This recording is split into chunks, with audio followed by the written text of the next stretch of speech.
అందరికీ ప్రతి రోల్కి ఒక న్యాయం చేశారు. కానీ ఎండ్ ఆఫ్ ద డే మరి జాన్వీ కపూర్ సీన్లు కట్ అయినాయా, లేదంటే ఆమె క్యారెక్టరే అంతా అని చాలామంది ఆడియన్స్ బయట నుంచి అంటున్నారు, బ్యాక్లాష్ వచ్చింది. సో ఆవిడ రెస్పాన్స్ ఏంటండి సినిమా మొత్తం అయిపోయిన తర్వాత? మీకు మీకు ఎలాంటి రెస్పాన్స్ వచ్చింది ఆమె నుంచి? సూపర్ అండి ఇది.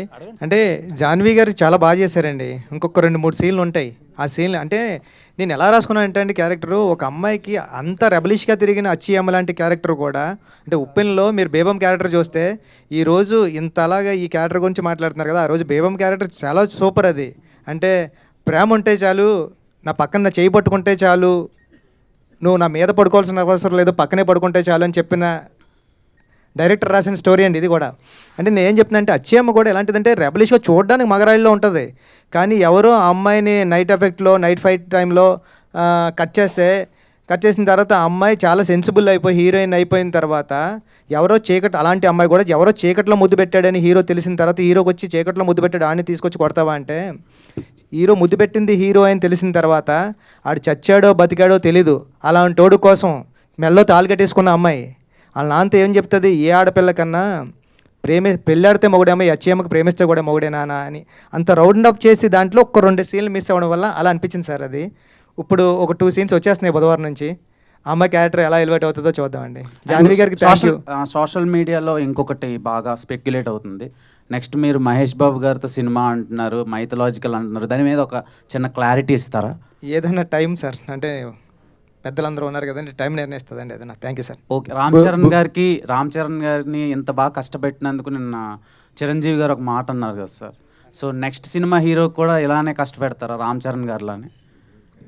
సార్ అంటే అది కథ తీసుకొస్తే జరుగుతుంది కదండి. ఈసారి నీకు మంచి మాట చెప్పదలుచుకోవడం లేదు సార్. ఈసారి అంతా ఫస్ట్ సీన్ నుంచి కమర్షియల్ అండి. అంటే ఉప్పెన కూడా మంచి మాట చెప్దాం, డైరెక్టర్ అంటే సినిమాతో పాటు ఎంటర్టైన్మెంట్తో పాటు ఏదో ఒకటి చెప్పాలి అన్నది నేను నమ్ముతానండి. అది కూడా ఇప్పుడు పెద్దలో కూడా సినిమాతో పాటు కమర్షియల్ అంగులతో పాటు ఒక మంచి మాట చెప్దాం, ఒక మంచి మెసేజ్ ఇద్దాం అని చెప్పే డైరెక్టర్లు కొద్దిమంది ఉంటారు కదండి, ఆ కొద్దిమందిలో నేను ఒకటి ఫీల్ అవుతూ ఉంటానండి. ఈసారి అంతా కమర్షియల్ అండి. ఓకే, అనంత్ శ్రీరామ్ గారు సార్, చాలా రోజుల తర్వాత మ్యూజిక్ కాకుండా లిరిక్స్కి ఇంపార్టెన్స్ ఇస్తున్నారు సార్ ఈ సినిమాలో వచ్చే మోటివేషనల్ సాంగ్ నుంచి. అది మన తెలుగు ప్రజలకి ధన్యవాదాలు చెప్పాలి. సో నా క్వశ్చన్ ఏంటంటే, అపార్ట్ ఫ్రమ్ పద్ది మొన్న మిమ్మల్ని భూమిలో కప్పెట్టేశారు అనిల్ రావుపూడి గారు, సో అదేంటి సార్, కింద ఏమైనా జరిగిందా, లేదంటే ఎలా రాయించుకున్నారు సాంగ్స్, ఎంతవరకు వచ్చింది, దాని గురించి ఏమైనా?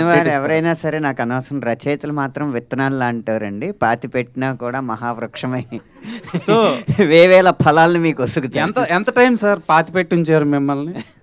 1.5 గంట సార్. అంటున్నారా? ఓకే సార్, ఈ సినిమాలో సాంగ్స్ బాగున్నాయి, waiting for that film also. ప్రతి సినిమాకి అలాగే ప్రయత్నం చేస్తాను. All the best. బుచ్చిబాబు గారు సార్. బుచ్చిబాబు గారు సార్, నేను అందామనుకున్న మాట మీరు చెప్పారు ఫ్లోలో, బట్ అచ్చయ్యమ్మ క్యారెక్టర్ ఎంత ట్రోల్ అయినా, దాని మీద ఎంత విమర్శ వచ్చినా, యాజ్ అ కన్విక్షన్ ఉన్న డైరెక్టర్గా ఒక భారతీయ సంప్రదాయ మహిళ ఏం చేయాలన్నది క్లైమాక్స్లో అద్భుతమైన ఆర్క్ కట్ చేశారు మీరు. దానికి నేను మిమ్మల్ని మనస్ఫూర్తిగా అభినందిస్తున్నాను sir. Thank you sir. Thank you sir. And ఆ క్యారెక్టరు ఎలాంటి ఎవల్యూషన్ను, ఒక హీరో తాలూకా కష్టాన్ని, స్ట్రగుల్ని అర్థం చేసుకుని తను ఎదిగే దిశలో తనని ప్రేమించిన ఒక వ్యక్తిగా, త్రికరణ శుద్ధిగా ప్రేమించిన వ్యక్తిగా ఆ అమ్మాయిలోని అమ్మాయి పరివర్తన చూపించారు మీరు. Extraordinary hats off to you అండి. In all the virtual and eternal standards of Indian women. ఒకటి తర్వాత సునీల్ గవాస్కర్కి మీరు కరెక్ట్ ట్రిబ్యూట్ ఇచ్చారు సార్ ఈ సినిమా ద్వారా.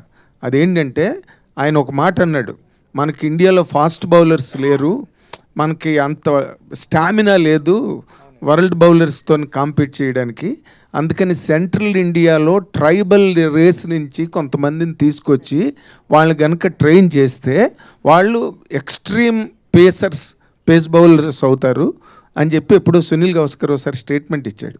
మీరు దానికి కరెక్ట్గా ఒక ట్రిబ్యూట్ లాగా cinema తీశారండి.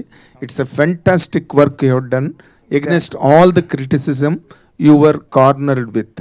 Thank you very much, and I appreciate the producer Satish Gar also, and మన అనంత శ్రీరామ్ గారు అద్భుతమైన పాటలు రాశారు. Fantastic thank you sir. మీరు చెప్పింది కరెక్ట్ పాయింట్ సార్. మీరు క్రికెట్ ఆడుంటారు, మీరు వేరే గేమ్స్ ఆడుంటారు, మన అందరూ ఊళ్ళో ఆడుంటాం. మన క్లాస్మేట్స్ కానీ, మన ఫ్రెండ్స్ కానీ, మన ఊర్లో ఉన్న కుర్రాడు కానీ, ఇదేంట్రా బాబు ఎంత సూపర్ ఆడుతున్నాడు, ఈ నేషనల్కి వెళ్తే కొట్టేస్తాడరా, లేకపోతే క్రికెట్ అండర్ 19కి వెళ్తే సూపర్ ఆడేస్తాడరా అని మనం ఫీల్ అయిన వాళ్ళమే కదా సార్.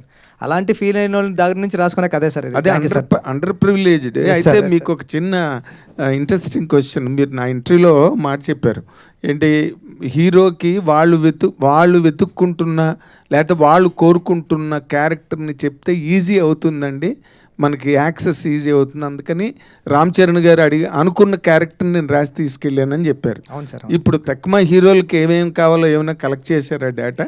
సార్ సార్ ఏదైనా సరే you have hit the bull's eye as I expected always right from the beginning. నేను సతీష్ గారితో మొదటి నుంచే చెప్పాను, it is going to cross all the borders. Fantastic. Thank you. Fantastic. Buchibabu garu, thank you sir.